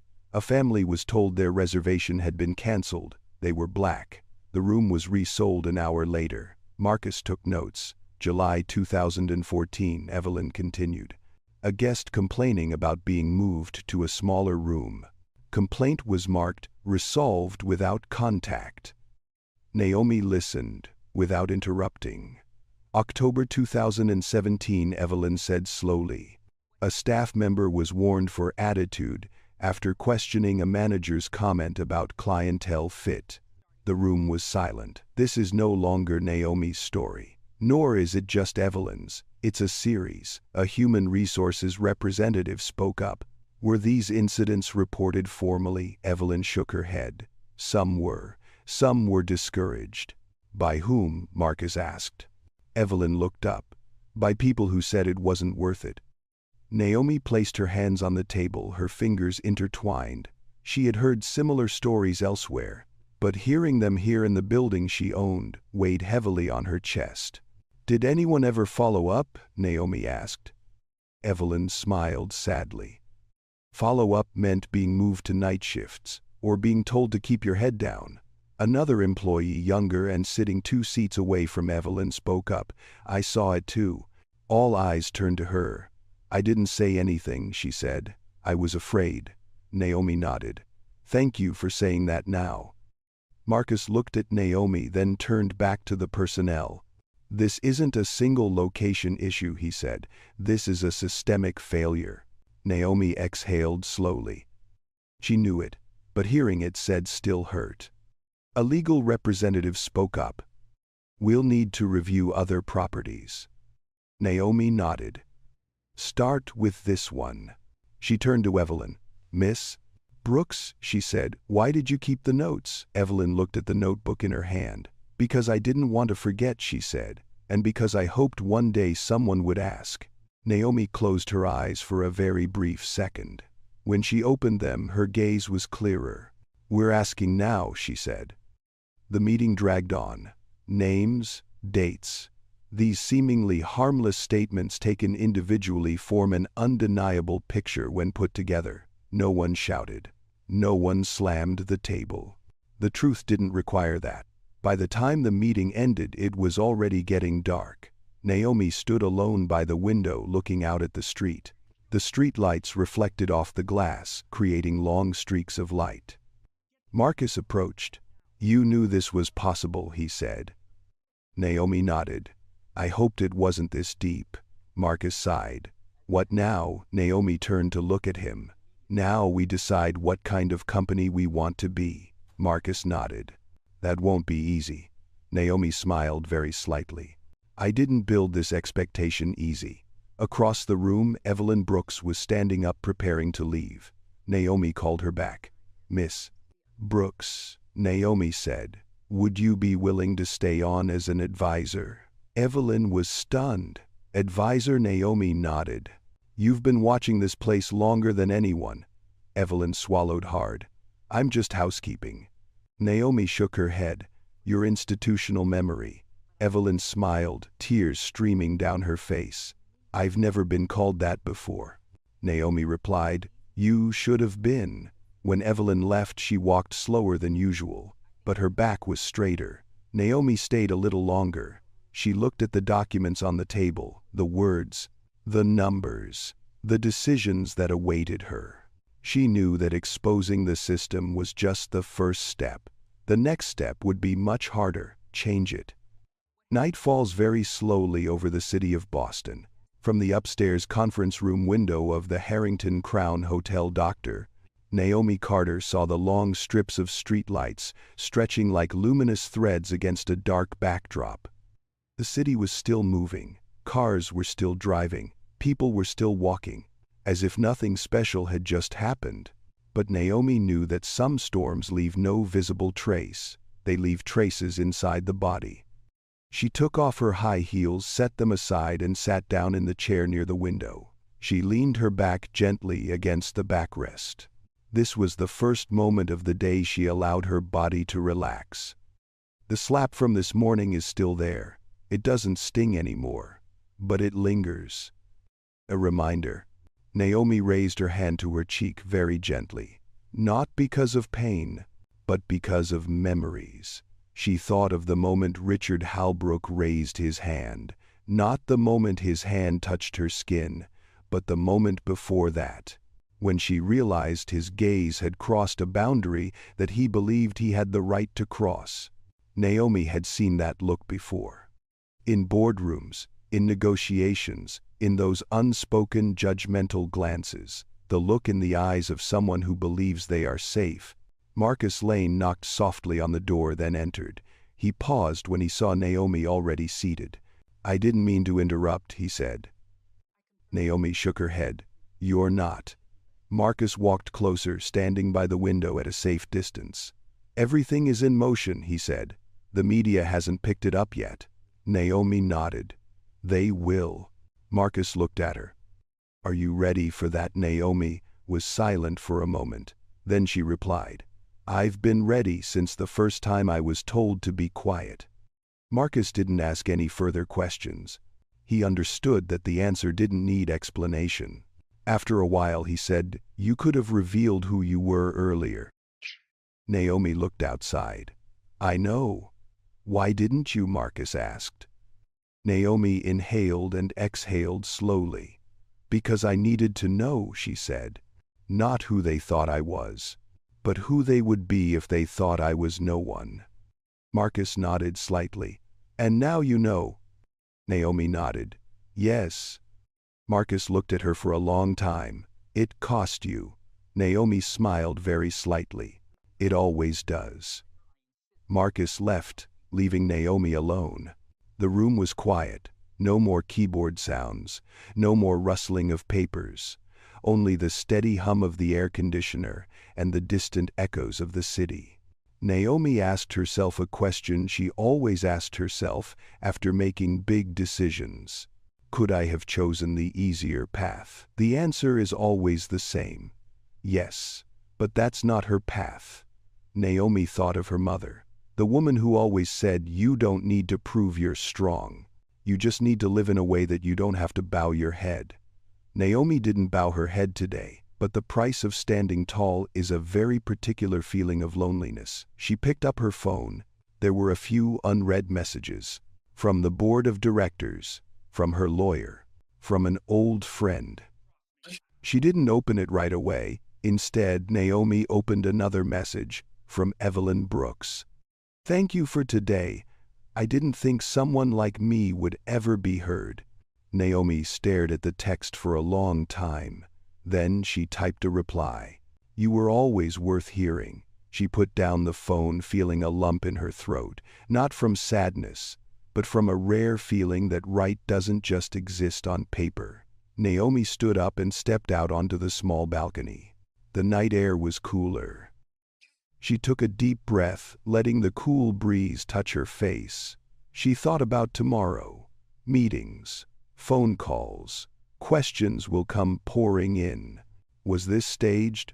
Why didn't you act sooner? Is this about race? Naomi knew the answer would never please everyone, but she also knew she didn't have to. She just needs to be honest. Naomi wondered if she was tired. Yes, very tired, but I have no regrets. She went back inside and grabbed her coat. Before leaving the room, she looked back at the meeting room one last time. Empty chairs, long table, soft lighting. This place has witnessed many decisions. But today it witnessed something different. A black woman did not choose to remain silent. And the system had to listen. Naomi switched off the lights. The door closed softly behind her. The storm has passed, but the aftershocks are still there. And it was in this silence that Naomi knew the story wasn't over yet. The Harrington Crown Hotel closed the following morning. There were no loud announcements, no lengthy explanations posted outside. Just a simple sign with black lettering on a white background, closed for internal review and restructuring. Some people stopped to read. Some shook their heads. Others just glanced and walked on. Outside, the city continued to function. But inside, an old machine had come to a complete halt. Dr. Naomi Carter arrived at the hotel at 7 o'clock in the morning. Not as a CEO coming to inspect, but as someone starting from scratch. She wasn't wearing a suit. Just a thin gray sweater, dark trousers, and flat shoes. No striking jewelry. There was no need to show off. The hotel lobby was much emptier than the day before. No more guests. No more sounds of suitcases being dragged. Only a few staff members who had been invited back for the initial meeting remained. Evelyn Brooks stood near the window, a cup of coffee in her hand. She had arrived earlier than usual, not because of work, but because she didn't want to be late on such a significant day. Naomi walked in and saw Evelyn first. She smiled. "Good morning." Evelyn nodded. "Morning, Dr. Carter." Naomi shook her head slightly. "Naomi is fine." Evelyn hesitated for a moment, then smiled. "Naomi." That way of calling each other simple yet bridging the gap made both of them feel that something had changed. Marcus Lane arrived a few minutes later, carrying a thin stack of files. "HR is ready," he said. "So, is the facilitator?" Naomi nodded. "Let's start small." The first meeting wasn't training. It wasn't a strategy meeting. Just a circle of chairs set in the middle of the hall. 12 people, from all departments. They were chosen not for their positions, but for their time and willingness to stay. Naomi sat down like everyone else. No standing, no leading in the traditional sense. "I won't pretend this is easy," she said. "Rebuilding never is." No one interrupted. "This isn't about erasing the past," Naomi continued. "It's about encouraging it." Evelyn sat opposite Naomi. She looked at the woman, and for the first time in her life, she felt that what she had gone through was not considered trivial. Naomi looked around the circle. "Before policies," she said, "we talk about people." A middle-aged maintenance worker spoke up. "Does that mean more meetings?" Some people chuckled softly. Not out of sarcasm, but out of relief. Naomi smiled. "It means listening." The talk lasted longer than expected. No slides, no complicated terminology, just storytelling. A receptionist recounted being asked to smile more at certain guests. A kitchen staff member described jokes that left him unsure whether to laugh or remain silent. Evelyn spoke of night shifts she was transferred to after accidentally standing near a complaint. Naomi didn't take notes. She listened. When everyone had finished speaking, no one asked Naomi to respond immediately, but she still spoke up. "I hear patterns," she said, "and patterns don't change by accident." Marcus placed the file down on the floor without opening it, as if to say, "Today is not the time for paperwork." Naomi looked at Evelyn. "Miss Brooks," she said, "you were offered an advisory role." Evelyn nodded. "Yes." Naomi continued to ask, "Do you accept?" Evelyn was silent for a few seconds. She thought about the years when she was treated as nothing more than a cleaner. She thought about the little notebook. She thought about yesterday morning. "Yes," she said, "I do." No one applauded, but a few people nodded, and that was enough. In the days that followed, the Harrington Crown didn't function as a hotel, it operated as a small social laboratory. Training has been redesigned. Not just about service skills, but about awareness. The complaint process has been rewritten. No more roundabout procedures. Decision-making power is no longer concentrated in one person. Naomi wasn't present at all the sessions. She didn't need to be. She let the new system begin to breathe on its own. One afternoon, Naomi stood alone in the lobby. Sunlight streamed through the windows, casting long streaks of light on the floor. Evelyn approached, holding a stack of papers. "These are suggestions from housekeeping," she said. "They asked me to bring them." Naomi took it and flipped through a few pages. No major proposals. Just very mundane things. Work schedules, reporting methods, how to address people. Naomi nodded. "This matters."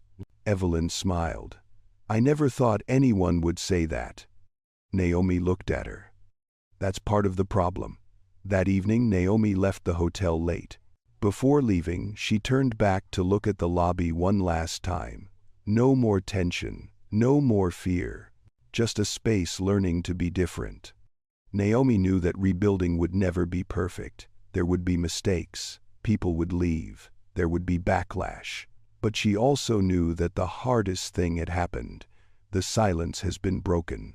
And from there, everything can be rebuilt.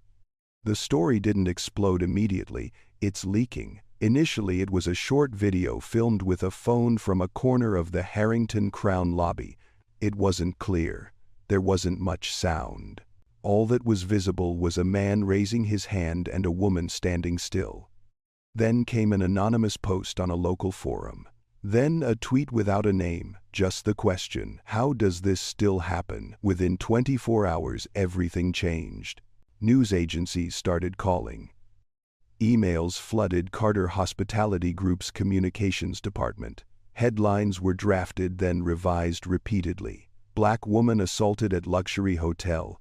CEO exposes discrimination in her own property. 9 minutes that changed everything. Naomi Carter read it all but didn't react immediately. She sat in her small makeshift office at the hotel, natural light streaming through the window, her phone lying face down on the desk. "The media is asking for a statement," Marcus Lane said, standing near the door. "They want interviews." Naomi nodded. "They always do." "PR recommends a controlled appearance," Marcus continued. "Short, strong, clear." Naomi looked at him. "What do you recommend?" Marcus thought for a second. "I recommend you don't rush." Naomi smiled very slightly. "That's what I was thinking." She stood up and walked out into the lobby. There were no cameras, no reporters, just the staff working in the reconstruction area. Evelyn Brooks was standing with a small group, instructing them on how to record new feedback. She spoke slowly, clearly, and without being commanding.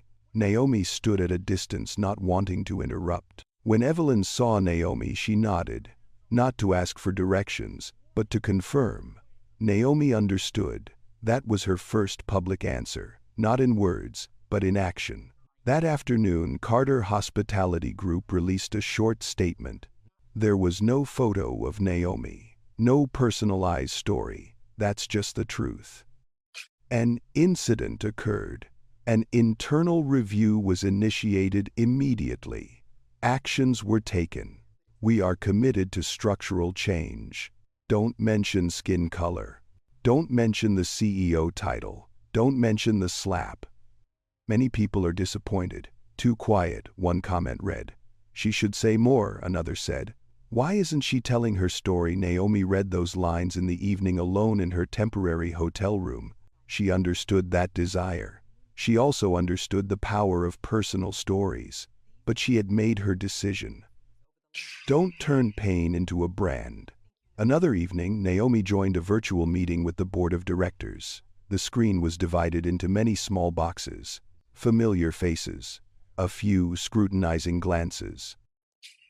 Public sentiment is divided, one member said. Some see you as restrained, others expect leadership to be louder. Naomi nodded. Naomi, leadership isn't about volume, she said. It's about direction. Another person asked, are you concerned about backlash? Naomi thought for a moment. Backlash comes from discomfort, she said. And discomfort means something is shifting. The meeting ended. Naomi turned off the screen and leaned back in her chair. She felt tired, but not empty. Outside, public opinion continued to rage. Some turned the story into a slogan, others questioned the motives.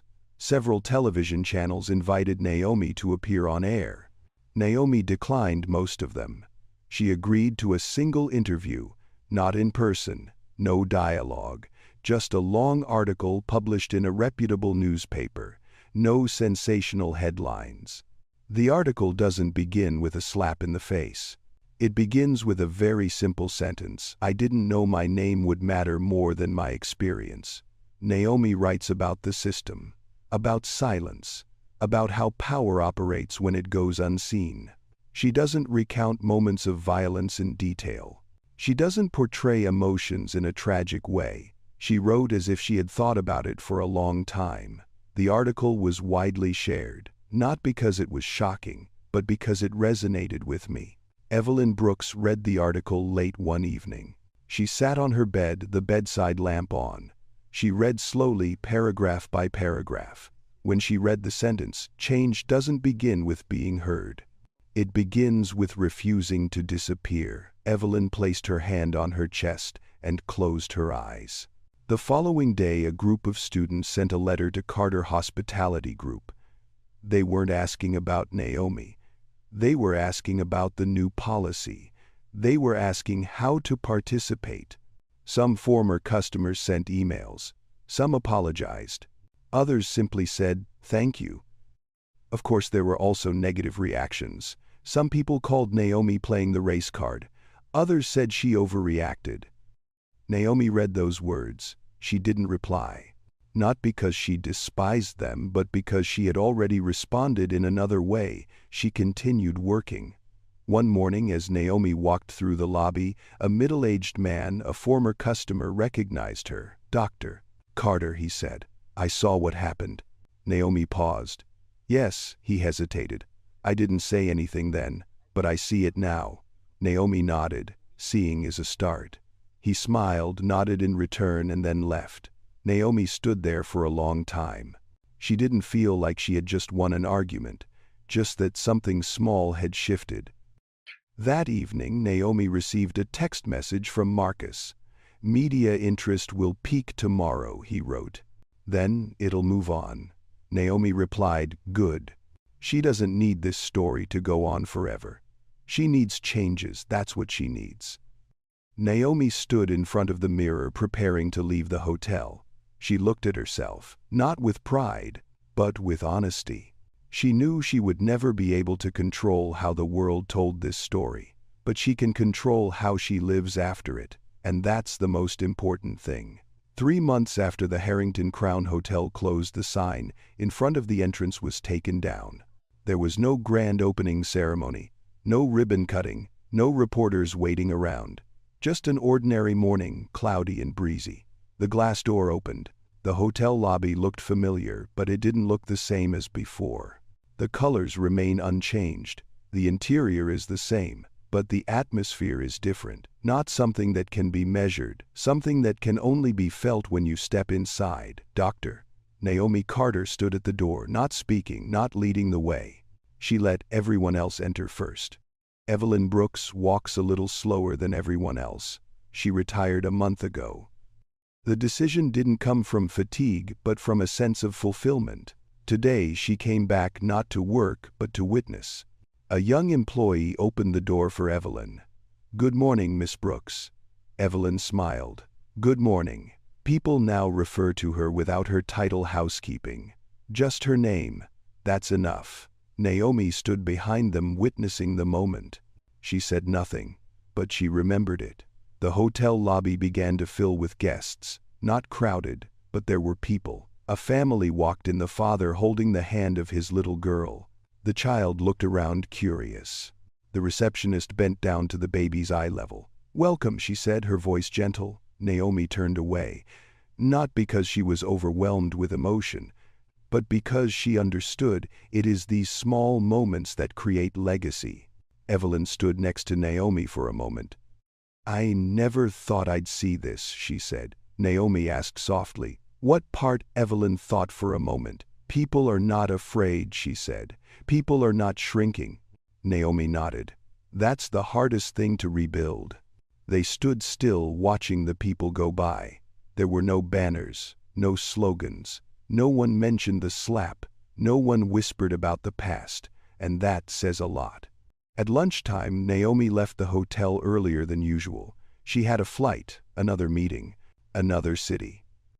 Life goes on. On the plane, Naomi opened her laptop, not to work, but to read a new email from a black freshman law student.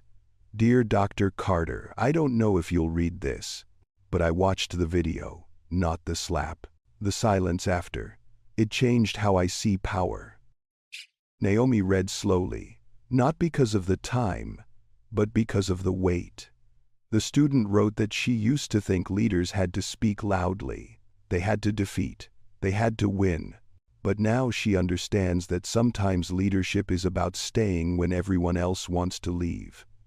Naomi closed her laptop and leaned back in her chair. She didn't smile, but the corners of her eyes softened. In another city, Marcus Lane was finalizing his report. He was reviewing a list of changes that had been implemented at various facilities within the corporation. There is no entry named Naomi Carter, but her fingerprints are everywhere. In Boston, Evelyn Brooks sat on a park bench watching the leaves fall. She held an old notebook in her hand. The notebook had been with her for over 30 years. She opened it, flipping through the pages. The old notes were still there, but now they didn't feel as heavy as before. Evelyn took a pen and wrote one last line. Someone finally asked. She closed the notebook. No need to write any more. That evening, Naomi received a call from her mother. "I saw the article," she said. "Are you okay?" Naomi was silent for a moment. Then she replied, "I am." Her mother didn't ask any further questions. She simply said, "I'm proud of you." Naomi closed her eyes, not because she was tired, but because it felt light. A few months later, the story of the Harrington Crown was no longer on the front page. It was replaced by other news, other scandals, other storms. But somewhere in small meetings, in internal training sessions, in decisions that aren't published, people are starting to ask different questions. Is this fair? Who isn't being heard? What happens if we stay silent? Naomi wasn't invited to all those places, and she didn't need to be. Heritage is not about being remembered. A legacy is when others act differently when you're not around. A year later, Naomi returned to the Harrington Crown once again. No announcement, no schedule. She sat at the bar and ordered a cup of hot tea. The waiter didn't recognize her. That made Naomi feel relieved. As she left, she looked back at the hall one last time, not to check something, but to say thank you. Thank you for this place, forcing her to make a choice between silence and stillness, between ease and correctness, between ostentatious power and genuine responsibility. Naomi Carter stepped outside. The door closed softly behind her. The story doesn't end there, but it left behind one important legacy, a new standard, however small. And sometimes, that's all it takes to start changing the world. This story isn't just about a slap. It's about how people treat each other when they think no one's watching. The biggest lesson isn't that Naomi Carter was CEO. It's that she didn't need to use power to prove herself right. She chose to be silent at the right time, stand firm in the right place, and act in the right way. In life, many of us have been like Evelyn Brooks. We see what is wrong, but we remain silent. Not out of cowardice, but because we have to live, work, and survive. The story reminds us that silence may protect us today, but the truth is what protects us in the long run. True power is not about making people afraid, but about making them no longer need to be afraid. And sometimes big change begins with one person daring to stay when everyone else wants to leave. For older audiences, this story also serves as a gentle reminder: you don't need to fix the whole world. Just live your life in a way that your children and grandchildren can look up to and know what is right. Finally, thank you for taking the time to listen this far. If this story resonated with you even just a little, please like, share, and subscribe to the channel so we can continue spreading kind, insightful, and deeply human stories. Because sometimes a well-timed story can change the way we live the rest of our lives.